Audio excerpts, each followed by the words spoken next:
الحمد لله الذي خلق الإنسان وعلمه البيان وفضله على سائر الأنام.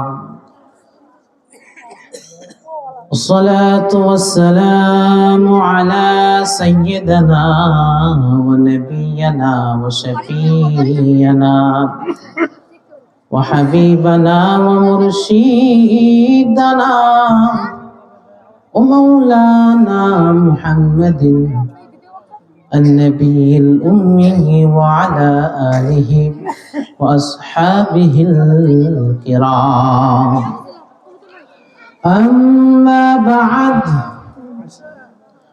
فقد قال الله تعالى في شان حبيبه مخبرا وآمرا: إن الله وملائكته يصلون على النبي يا أيها الذين آمنوا صلوا عليه وسلموا تسليما. اللهم صل محبتي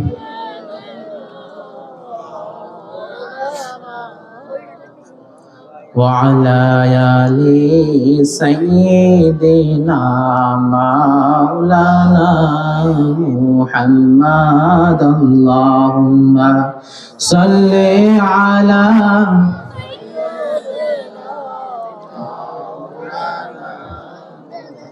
وعلى آل سيدنا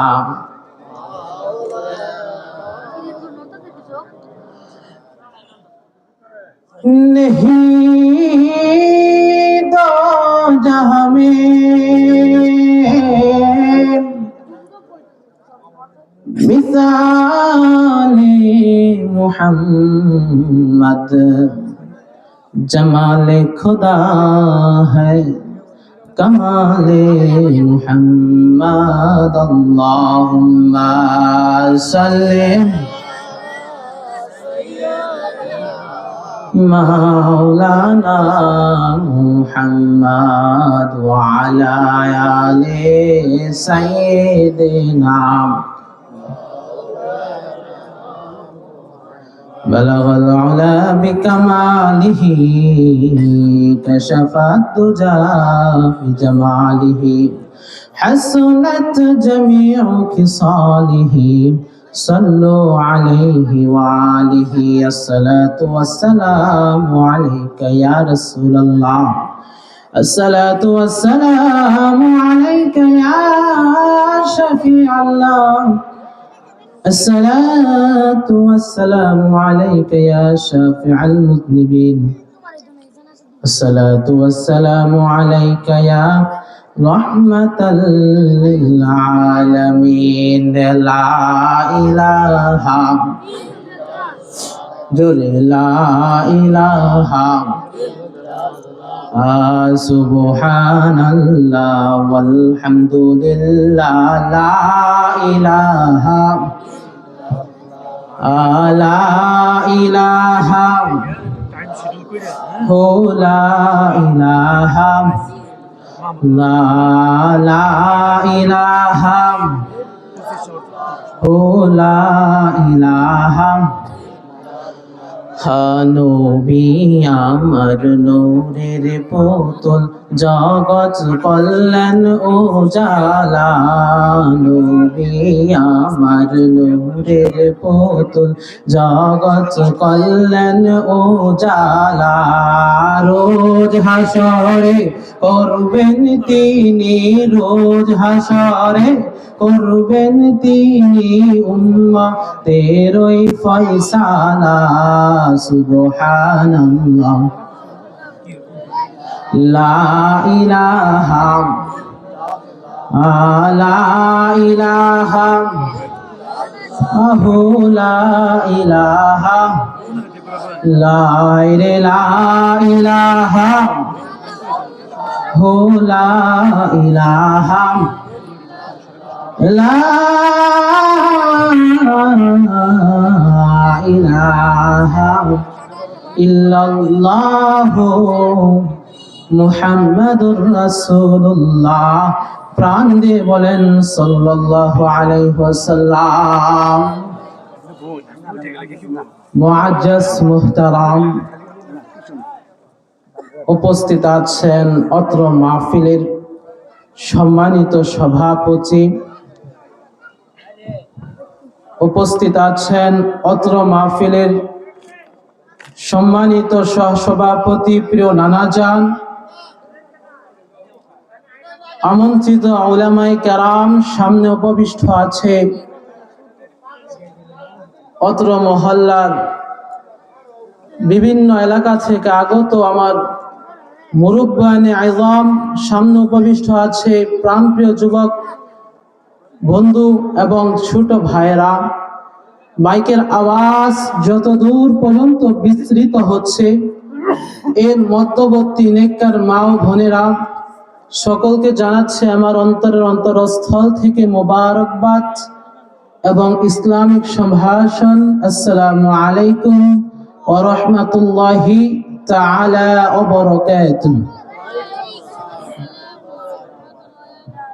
সর্বপ্রথম সেই মহান রব্বুল ইজ্জার দরবারে লাখো কোটি শুকরিয়া জ্ঞাপন করছি যে মহান রব্বুল আলামিন আপনাকে দয়া মায়া করে এই রিয়াজুল জান্নাহ, জান্নাতের বাগানে আমাদেরকে শয়তানের ওয়াসওয়াসা থেকে রক্ষা করে এই বাগানে আসার, বসার, আমাকে দু চারটি কথা বলার, আপনাদেরকে শোনার তৌফিক দান করেছেন। এই জন্য আপনারা খুশি না বেজার? যে যেমন খুশি সেই তেমন উৎফুল্ল চিত্তে আকাশ বাতাস মুখরিত করে সকলেই দিল থেকে বলি আলহামদুলিল্লাহ। আর জোরে বলি আলহামদুলিল্লাহ। লক্ষ কোটি দুরূদ ও সালাম সেই মহান মানবের উপরে যার কারণে আসমান জমিন দুনিয়া সৃষ্টি, যিনি সাইয়্যিদুল আউয়ালিন ওয়াল আখিরিন, সাইয়্যিদুল বাশার, সাইয়্যিদুল আম্বিয়া ওয়াল মুরসালিন, সাইয়্যিদুস সাকালাইন, যাকে কোরআনের ভাষায় বলা হয় ইয়াসিন, যিনি তাহা, যিনি মুজাম্মিল, মুদ্দাসসির, আহমদ আব্দুল্লাহ মুহাম্মদ, আপনার আমার কলিজার টুকরা মদিনার কামরিওয়ালা মুহাম্মদুর রাসূলুল্লাহ। সম্মানিত হাজরিন, আমাদের ইসলাম ধর্ম, আমরা যে বিষয়গুলো আমরা বিশ্বাস স্থাপন করেছি, হিন্দু বলেন, বৌদ্ধ বলেন, খ্রিস্টান, ইহুদি, তারা কি আমাদের ইসলাম ধর্মের মতো বিশ্বাস স্থাপন করেছে? কিন্তু একটা বিষয়, অনলি ওয়ান, একটা জিনিস আছে যেটা মুসলমান বলেন, হিন্দু বলেন, বৌদ্ধ বলেন, খ্রিস্টান, এই রকম যত ধর্ম আছে, একটা জিনিস বিশ্বাস করে, সেটা হচ্ছে মৃত্যু। কথা বলেন ঠিক কিনা? মৃত্যু এমন একটা জিনিস। মৃত্যু কি? আল মাউত, মৃত্যু কাকে বলি? বলা হয়েছে মৌত হাই জিন্দেগি কি আখিরি সাস, উন্ধুরে কা আবদে আদরস। মৃত্যু হলো তোমার জীবনের শেষ নিঃশ্বাস, অন্ধকারের চিরন্তন ঠিকানা। মৌত হাই জিন্দেগি কা নগুজির अंजाम, जहां वक्त रुक जाता है और बाकी रूह जाता है। সম্মানিত হাজিরিন, মৃত্যু এমন একটা জিনিস, সেটা হচ্ছে আপনার জীবনের অনিবার্য পরিণত। মৃত্যু এমন একটা জিনিস, সেটা আপনার স্মৃতি রয়ে যায়, সময়গুলো থেমে যায়। কথা বলেন ঠিক কিনা? মৃত্যু আপনাকে গ্রাস করে নেবে, আপনার স্মৃতিগুলো রয়ে যাবে, কিন্তু সময়টা থেমে যাবে। আপনি পৃথিবীর মধ্যে বসে কি করেছেন? আপনি কি করেছেন এই পৃথিবীর মধ্যে, আপনার কাজ কর্মগুলো মানুষ মুখে মুখে বলতে থাকবে। আপনি যদি ভালো কিছু করেন, মানুষ আপনাকে ভালো বলবে, যদি মন্দ করেন, মানুষ আপনাকে মন্দ করবে। এই স্মৃতিগুলো আপনি যখন মারা যাবেন, আপনার লাশ থাকবে না, আপনার কিছুই থাকবে না, কিন্তু আপনার স্মৃতিগুলো এই দুনিয়ার মধ্যে রয়ে যাবে। কথা বলেন ঠিক কিনা? সম্মানিত হাজিরিন, এই মৃত্যু এমন একটা নিশ্চিত বিষয়। Death is certain, but its hour is uncertain. যে মৃত্যু একটা নিশ্চিত বিষয়, এর সময়, এর তারিখ, কখন, কোথায়, কোন স্থানে, কিভাবে কেউ জানে না, একমাত্র জানে কে? একমাত্র জানে আমার আল্লাহ তাআলা। এই মৃত্যু হচ্ছে একমাত্র নিশ্চিত বিষয়। The only certainty in life is death. মৃত্যু হচ্ছে আপনার জীবনের একমাত্র নিশ্চিত বিষয়। মৃত্যু ছাড়া আর কিছু নিশ্চিত হতে পারে? সম্মানিত হাজির, এই জন্যই এই মৃত্যুটা আপনার আমার জীবনে একটি স্মরণীয় বিষয়। এই মৃত্যু হচ্ছে আপনার চূড়ান্ত অভিযান। এই মৃত্যু থেকে কেউ রেহাই পায় না। সম্মানিত হাজিরিন, আজকে আপনি লক্ষ্য করে দেখেন, বাবা আদম থেকে শুরু করে এই অধ্যাপতি পর্যন্ত যত পয়গম্বর, নবী, রাসূল, সাহাবায়ে কেরাম, তাবিঈন, তাবে তাবিঈন, উলামায়ে মুতাকাদ্দিমিন, মুতাআখিরিন, বুজুর্গানে দ্বীন, সলফে সালেহিন, আইমে মুস্তাহিদিন, আইমে শরিয়াত, আইমে তরিকাত, যত পীর, মাশায়েখ, গাউস, কুতুব, উলামায়ে কেরাম যারা আসছে, তারা কি পৃথিবীর মধ্যে কেউ বেঁচে আছে? কথা বলেন। আপনাকে আমাকে একদিন যেতে হবে, ঠিক কিনা বলেন? এই জন্য হাজিরিন, সেই মৃত্যুর ভয় আপনার আমার অন্তরের মধ্যে থাকার দরকার আছে না নাই? মিনহা খলাকনাকুম ওয়া ফিহা নুঈদুকুম ওয়া মিনহা নুখরিজুকুম তারাতান উখরা।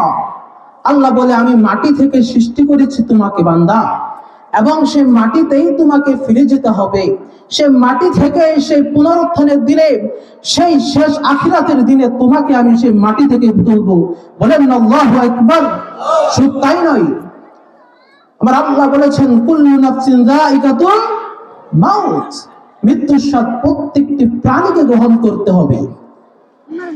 আপনি মানুষ হিসাবে পৃথিবীর মধ্যে এসেছেন, আপনাকে মৃত্যুর স্বাদ গ্রহণ করতে হবেই তো হবে, ঠিক কিনা বলেন? সম্মানিত হাজিরিন, এই জন্য এই মৃত্যুর ভয় অন্তরের মধ্যে স্থাপন করার দরকার আছে না নাই? জাঙ্কিপুরের মানুষের অন্তরে কি মৃত্যুর ভয় আছে? আছে? আমি বিশ্বাস করি না আছে। কেন জানেন? এখন আপনি বলবেন, ভাই আপনি এই কথা কেন বললেন যে আপনি আমাদের মধ্যে মৃত্যুর ভয় নাই, আপনি এই কথাটা কেন বললেন? বন্ধু, আমি বলি কি জানো, তুমি তো বলতেছো যে যখন আমি গাড়িতে উঠি তখন আমি এত সতর্কতা অবলম্বন করি, এত ভয় আমি পাই যেন গাড়িটা অ্যাক্সিডেন্ট না হয়ে যায়, ঠিক কিনা বলেন? আপনি যখন লঞ্চে উঠেন তখন আপনি কত সেফটি হন, কত সতর্কতা অবলম্বন করেন যেন লঞ্চটা ডুবে না যায়। আপনি বিভিন্ন ধরনের কাজ করেন, আপনি কতটুকু সতর্কতা অবলম্বন করেন যেন ডুবে না যায়। বন্ধু, আমি এটাই বলতে চাচ্ছি, আমার মনের মধ্যে যদি মৃত্যুর ভয় নাই থাকতো তাহলে কি আমরা এত সতর্কতা অবলম্বন করতাম? না। কিন্তু আমি বলবো, এটা হচ্ছে তোমার বাহ্যিক ভয়, কিন্তু তোমার অভ্যন্তরীণ ভয় এটা তোমার মধ্যে আসে নাই, এটা আমার মধ্যে আসে নাই। কেন আসে নাই শুনতে চান? শুনতে চান আপনারা? ও আমার পাঙ্গে কলিজার টুকরা যুবক বন্ধু, ও মুরব্বী বাবাজি, পদ্মানের সিনেকার মা বোনেরা, আমার কথাগুলো দিলে কান লাগাইয়া শুনেন। আল্লাহ পাক রব্বুল আলামিন আসমান থেকে জমিন পর্যন্ত যত মাখলুকাত সৃষ্টি করেছে, এই মধ্যে আল্লাহ পাক রব্বুল আলামিন দুইটা শ্রেণীকে যাচাই বাছাই করেছে। কয়টা শ্রেণী? আল্লাহ পাক রব্বুল আলামিন দুইটা শ্রেণীকে যাচাই বাছাই করেছে। আল্লাহ পাক রব্বুল আলামিন ওই দুইটা শ্রেণীকে আল্লাহ পাক রব্বুল আলামিন ইবাদত বন্দেগীর জন্য পাঠাইছে। এই জন্য আল্লাহ পাক রব্বুল আলামিন পবিত্র কোরআনুল কারীমের মধ্যে বলে দেয়, ওয়া মা খালাকুতুল জিন্না ওয়াল ইনসা ইল্লা লিয়াবুদুন। জোরে জোরে বলেন না সুবহানাল্লাহ। আল্লাহ বলে আমি মানব জাতি এবং জিন জাতিকে পাঠাইছি একমাত্র কেবলমাত্র আমি আল্লাহর ইবাদত করার জন্য। আমার আল্লাহ পরবর্তী আরেক জায়গায় বলে, ওয়াকাদা রাব্বুকা আল্লা তা'বুদু ইল্লা ইয়্যা। আল্লাহ পাক রব্বুল আলামিন আমাদেরকে জানিয়ে দিয়েছে আমরা কেবলমাত্র শুধুমাত্র একমাত্র ইবাদত করব কার? আল্লাহ পাক রব্বুল আলামিন তোমাকে নামাজের জন্য পাঠাইছেন, রোজার জন্য পাঠাইছে, হজ করার জন্য পাঠাইছে, যাকাত দেওয়ার জন্য পাঠাইছে। আমার আল্লাহ তোমাকে কোরআন পড়ানোর জন্য পাঠাইছে, হাদিস পড়ানোর জন্য পাঠাইছে। বন্ধু তুমি লক্ষ্য করে দেখো আল্লাহ পাক রব্বুল আলামিন তোমাকে যতগুলো ইবাদত দিয়েছে, আমি যদি নির্দিষ্ট করে বলতে চাই, আল্লাহ পাক রব্বুল আলামিন এই পৃথিবীর মধ্যে তোমাকে যে একটা বড় ইবাদত দিয়েছে, এর মধ্যে একটা বড় ইবাদত হচ্ছে নামাজ। ঠিক কিনা বলেন? আল্লাহ পাক রব্বুল আলামিন তোমাকে 100 নয়, 50 নয়, 20 নয়, আল্লাহ পাক রব্বুল আলামিন দৈনিক মাত্র 5 ওয়াক্ত নামাজ তোমার জন্য ফরজ করেছেন। আল্লাহ পাক রব্বুল আলামিন তার মুয়াজ্জিনের মাধ্যমে যখন মসজিদের মধ্যে আযান দেয়, মুয়াজ্জিন সাহেব বলতেছে হাইয়া আলাস সালাম, হাইয়া আলাল ফালাহ। মুয়াজ্জিন সাহেব বলতেছে বন্ধু তুমি নামাজের জন্য আসো, তুমি কল্যাণের জন্য আসো। আজকে বন্ধু তুমি লক্ষ্য করে দেখো মুয়াজ্জিন যখন তোমাকে বলে নামাজের জন্য আসো, তখন আমরা আল্লাহর ঘর মসজিদে আগে আমরা বাজারের দিকে দৌড়াই, আছে না নাই? শুধু তাই নয়, মুয়াজ্জিন সাহেব যখন বলে তুমি কল্যাণের জন্য আসো, তখন তুমি আমি কল্যাণের দিকে যাই না, বরং তুমি আমি সেই চায়ের আড্ডায় বসে থাকি। এতে বোঝা যায় তোমার আমার অন্তরের মধ্যে সে আল্লাহর ভয়, মৃত্যুর ভয় কতটুকু আছে। জুড়ে জুড়ে বলেন কথা ঠিক কিনা? ও আমার বন্ধু বাবাজি, তুমি কোথায় পালাবা?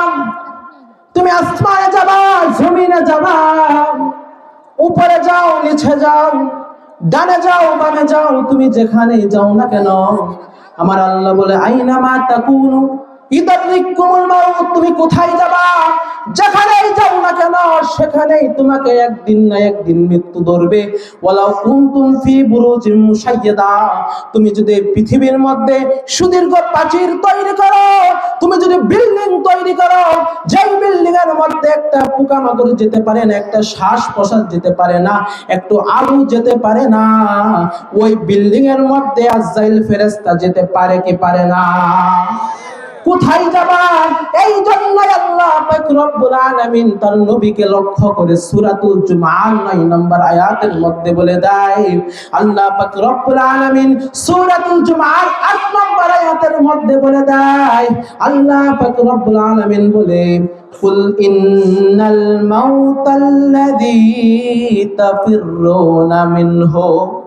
আল্লাহ বলে ইয়া রাসূলুল্লাহ, ইয়া হাবিবাল্লাহ, আপনার উম্মতদেরকে জানিয়ে দিন যে মৃত্যু থেকে তোমরা পলায়ন করতেছো, যেই মৃত্যু থেকে তুমি ঘুরে বেড়াচ্ছ, যেই মৃত্যুর কথা তোমার অন্তরের মধ্যে নাই। তুমি যুবক মানুষ, তোমার বয়স 18 বছর, 19 বছর, 20 বছর, 21 বছর, তুমি ভাবতেছো আমাদের এখন মৃত্যু আসবে না, আমরা বৃদ্ধ হব, তারপরেই না আমাদের মৃত্যু আসবে। আছে না নাই? আপনি যদি বাংলার জমিনে হাজারো লক্ষ কোটি যুবক আছে, আপনি যদি বলেন বন্ধু তুমি চলো আল্লাহর ইবাদত করতে যাই, তুমি যদি বলো বন্ধু আল্লাহর নামাজ পড়তে যাই, ওই যুবকটা বলবে আজকে না কালকে বন্ধু নামাজ পড়বো। আছে না নাই? কথা বলেন। ওই যুবককে যদি বলেন বন্ধু আজকে নামাজ পড়তে যাই, আসো, সে বলবে না আজকে আমার শরীরটা অসুস্থ। পরের দুদিন বলেন, তখন বলবে না বন্ধু আজকে আমার যেতে পারবো না। কেন? আমি প্রস্রাব করে আমি পানি নিয়ে নেই, আছে না নাই? ওই যুবককে আমি বলতে চাচ্ছি বন্ধু তুমি শোনো, তুমি সেই মুখ ফুটে বলতে পারতেছো না, বরং তোমার অন্তরের মধ্যে এটা আছে, সেটা হচ্ছে এই যুবক বয়সে কোনো ইবাদত করব না, কোনো বন্দি করব না, বৃদ্ধ হব, সেই সময় আল্লাহর কাছে দোয়া ইস্তেগফার তওবা করে আল্লাহর কাছে ক্ষমা চেয়ে নেব, আছে না নাই? ও আমার যুবক বন্ধু বাবাজি, ও পদ্মানি সীমা বোনেরা, আমার কথাগুলো দিলের কান লাগিয়ে শুনুন। যে মৃত্যু থেকে তুমি পলায়ন করতেছ, আমি গ্যারান্টি দিতে পারবো না এই স্টেজ থেকে আমি নেমে আমি বাড়িতে যেতে পারবো কিনা, এই গ্যারান্টি আমি দিতে পারবো না। আর তুমি যুবক বন্ধু এই বয়সে তুমি বলো আমি বৃদ্ধ হব, তারপরে আল্লাহর কাছে ইস্তেগফার করব, সেই গ্যারান্টি আমার আল্লাহ তোমাকে দেয় নাই। আমার আল্লাহ বলে ফাইন্নাহু মুলাকিকুম, আমি আল্লাহর হুকুমে আজরাইল ফেরেশতার মাধ্যমে তোমার সাথে আমার সাথে, সেই আজরাইল ফেরেশতার মৃত্যু তোমার সাথে আমার সাথে একদিন না একদিন দেখা করবে। ওই দিন বন্ধু তুমি কোথায় যাবে? ওই দিন বন্ধু তুমি কোথায় যাবে, কোথায় পালাবে? আমার আল্লাহ পাক রব্বুল আলামিন বলে দিয়েছে ওই দিন আজরাইল ফেরেশতার মাধ্যমে তোমার সাথে আমার সাথে একদিন দেখা হবে। তোমাকে যদি পৃথিবীর এক প্রান্ত থেকে আরেক প্রান্ত, সমুদ্রের এক কিনারা থেকে আরেক কিনারা পর্যন্ত খোঁজা হোক না কেন, বাংলার টেকনাফ থেকে তেতুলিয়া পর্যন্ত, রূপসা থেকে পাথরিয়া পর্যন্ত, যেখানে খোঁজা হোক না কেন, তোমার আত্মীয় স্বজন, পরিবার, স্ত্রী, সন্তান সকলেই তোমাকে হারিয়ে ফেলবে, কোথাও খুঁজে পাওয়া যাবে না, সকলেই তোমাকে হারিয়ে ফেলবে। হারিয়ে যাব একদিন আমি রব না, বলেন হারিয়ে যাব একদিন আমি রব নাই ভুবনে, ক্ষমা করে দিও তোমরা আমার, ক্ষমা করে দিও, ভুল করে থাকি যদি কোনো দিন, হারিয়ে যাব একদিন আমি চিরদিন, হারিয়ে যাব একদিন আমি রব নাই ভুবনে, বাঁশবাগানে বা গোরস্থানে হয়তো দিবে মুরে কবর, তোমরা আমায় যাবে বলে রাখিবে না জানি কোনো খবর, ঠিক কিনা বলেন? বাঁশবাগানে বা গোরস্থানে হয়তো দিবে মুরে কবর, তোমরা আমায় যাবে বলে রাখবে না জানি কোনো খবর, পড়বে কি মানে আমার কথা, ফেলবে কি অশ্রু কোনদিন, হারিয়ে যাব একদিন আমি চিরদিন, হারিয়ে যাব একদিন আমি রব নাই, বলেন মারহাবা। সম্মানিত হাজিরিন, এই মৃত্যু এমন একটা জিনিস, সেই মৃত্যু আপনাকে একদিন না একদিন গ্রাস করেই নেবে।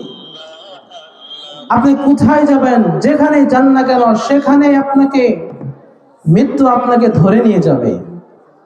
কোথায় যাবেন আপনি? আমি একটা ছোট একটা ঘটনা বলে আপনাদের কাছ থেকে বিদায় নিব, সময় সংক্ষিপ্ত। আপনারা আল্লাহর পয়গম্বর হযরত সুলাইমান আলাইহিস সালামের কথা শুনেছেন? কথা বলেন, শুনেছেন নি? আমাদের সমাজে কিছু লোক দেখা যায়, দেখবেন পুরা আমার কথাটা বর্তমান সমাজের সাথে মিলে গিয়েছে। একটা বিষয় বলবো, একটা হাদিস বলবো। আমি আপনি ক্রোধে, অভিমানে, রাগে সাধারণভাবে হই না কেন, যেভাবে হোক, আমরা কিন্তু বলি, যখন রাগ ওঠে তখন কিন্তু বলি, আজকে আমাকে নিয়ে যাইতো, আছে না নাই? তার মৃত্যু হয় না কেন, আছে না নাই? এরকম বলে কিনা? আল্লাহ নবী বলেছেন, লা ইয়াতামান্না আহাদুকুমুল মাউত। আল্লাহ নবী বলেছেন যে তোমরা মৃত্যুকে কামনা করো না। এমনও তো হতে পারে তুমি যে মৃত্যুকে কামনা করতেছ, সেই মৃত্যু যদি তোমার এখন না আসে, তুমি যদি নেককার হয়ে থাকো, তাহলে ফাআল্লাহু ওয়া ইয়াজদাদা খায়রান, আল্লাহ পাক রব্বুল আলামিন তোমার আমল বৃদ্ধি করে দিবে, তোমার কল্যাণ বৃদ্ধি করে দিবে। বলেন না সুবহানাল্লাহ। আর যদি তুমি বদকার হয়ে যাও, তাহলে আল্লাহ পাক রব্বুল আলামিন ফাআল্লাহু ওয়া ইয়াস্তাতিব, আল্লাহ পাক রব্বুল আলামিন এমন হতে পারে আমার আল্লাহ তোমাকে এই মৃত্যু আসার আগে তোমাকে ইবাদত আমল করিয়ে, তোমাকে সঠিক পথ দেখিয়ে তোমার জিন্দেগীর तमाम গুনাহ মাফ করে দিবে। বলেন না সুবহানাল্লাহ। সম্মানিত হাজিরিন, এই জন্যই আমরা সেই মৃত্যুকে কামনা করব না। কারণ হযরত সুলাইমান আলাইহিস সালাম তিনি যখন এইভাবে তিনি আমাদের বাইতুল মুকাদ্দাস, মসজিদ আকসা, আমাদের মুসলমানের প্রথম কিবলা, এই মসজিদ আকসায় তিনি প্রথম পুনর্নির্মাণ করেন, তিনি সংস্করণ করেন।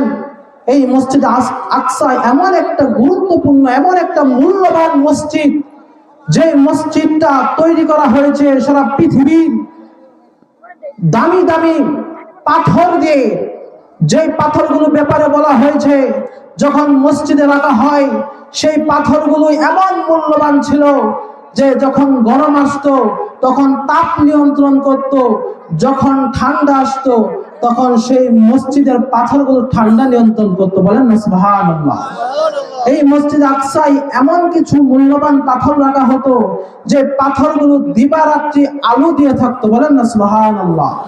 এই মসজিদটা যখন নির্মাণ করা হয়েছিল তখন যাচাই বাছাই করে হযরত সুলাইমান আলাইহিস সালাম তিনি জিন এবং মানব জাতির মধ্যে যত দক্ষ মাহের যত কারিগর আছে তাদের মাধ্যমে হযরত সুলাইমান আলাইহিস সালাম সেই মসজিদ নির্মাণ করেছেন।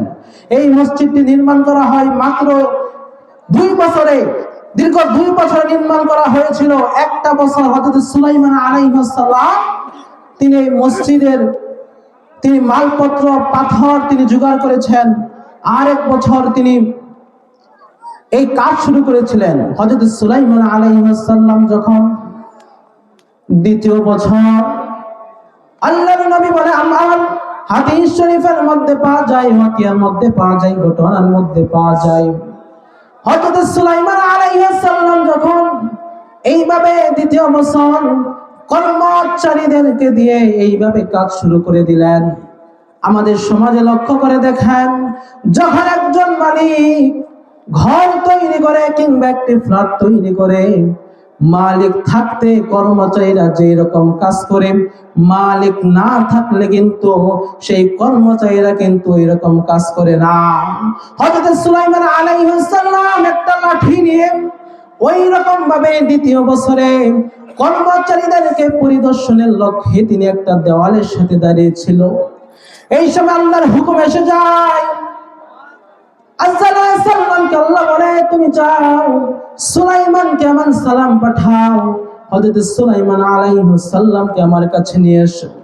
হযরত আলাইহিস সালাম সুলাইমান আলাইহিস সালামের কাছে এসে সালাম দিয়ে বলতেছেন, আল্লাহর নবী পয়গম্বর আমার আল্লাহ আপনাকে সালাম পাঠিয়েছে। হযরত সুলাইমান আলাইহিস সালাম আল্লাহর সালামের কথা শুনে তিনি মনে মনে তিনি মুখ দিয়ে বলে ফেললেন আলহামদুলিল্লাহ, বলে আল্লাহর শুকরিয়া আদায় করলেন। এই মুহূর্তে হযরত সুলাইমান আলাইহিস সালামকে আজরাইল ফেরেশতা বলতেছেন, হে আল্লাহর পয়গম্বর, হে আল্লাহর নবী, আপনাকে চলে যেতে হবে, আল্লাহ পাক রব্বুল আলামিন আমাকে হুকুম দিয়েছে। হযরত সুলাইমান আলাইহিস সালাম বলতেছেন, আজরাইল একটু দাঁড়াও, আমি একটু পানি পান করি। আজরাইল বলতেছে, আল্লাহ পাক রব্বুল আলামিন যেই সময়টুকু আপনার জন্য নির্ধারণ করেছে সেই সময় আপনার ডেট এক্সপায়ার হয়ে গেছে, আপনার মেয়াদ উত্তীর্ণ হয়ে গেছে, আর একটু সময় দেওয়া হবে না, আপনাকে পানি খাওয়ার সময় দেওয়া হবে না। তাহলে কিসের এত অহংকার, দাম্ভিকতা? যে মৃত্যুর সময় আপনি যদি হাজারো কোটি টাকার মালিক হয়ে যান না কেন, যখন আপনার মৃত্যু চলে আসবে তখন যদি আজরাইল ফেরেশতাকে বলে আমি অত টাকার মালিক, তখন কি আজরাইল কি মানবে যে তুমি অত টাকার মালিক, আমাকে একটু পরে জান কবজ করো? মানবে? কখনো মানবে না। ঠিক তেমনি তুমি যতই হও না কেন, তুমি চেয়ারম্যান হও, তুমি মেম্বার হও, তুমি ওসি হও, ডিসি হও, এসপি হও, তুমি প্রধানমন্ত্রী হও, রাষ্ট্রপতি হও, মিনিস্টার হও, আলেম হও, জালেম হও, তুমি মুহাদ্দিস হও, মুফাসসির হও, তুমি মুফতি হও, তুমি ছোট হও, বড় হও, ধনী হও, গরিব হও, নির্বিশেষে একদিন না একদিন সেই আজরাইলের সাথে, সেই মৃত্যুর সাথে মুলাকাত করতে হবে। কথা বলেন ঠিক কিনা? সম্মানিত হাজিরিন, এই জন্যই আমাদেরকে এই বিষয়গুলো লক্ষ্য রাখতে হবে।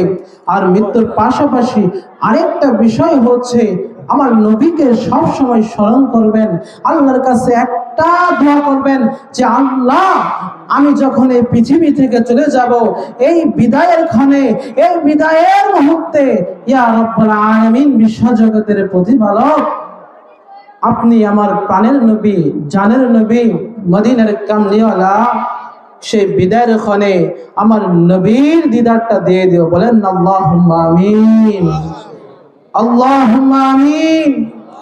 আমার আল্লাহ পাক রব্বুল আলামিনের কাছে এই রকম ভাবে দোয়া করে আল্লাহর কাছে নবীর এই দিদার কামনা করে বিদায় নেওয়ার প্রস্তুতি নেবেন, পূর্ব প্রস্তুতি এরকম ভাবে নেবেন।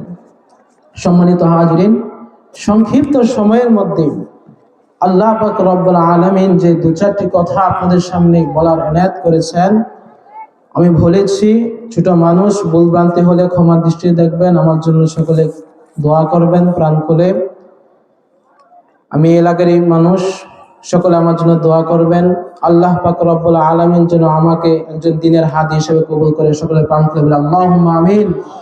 আল্লাহ পাক রব্বুল আলামিন যে কথাগুলো বলার এনায়েত করেছেন, আল্লাহ পাক রব্বুল আলামিন প্রথমে আমাকে, আপনাদেরকে এবং আমাদের মা বোনদেরকে আমল করার, কথাগুলো বোঝার তৌফিক দান করে।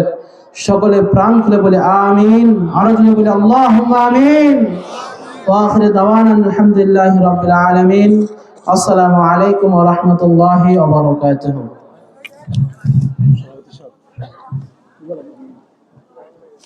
আসসালামু আলাইকুম। ভালো আছেন না?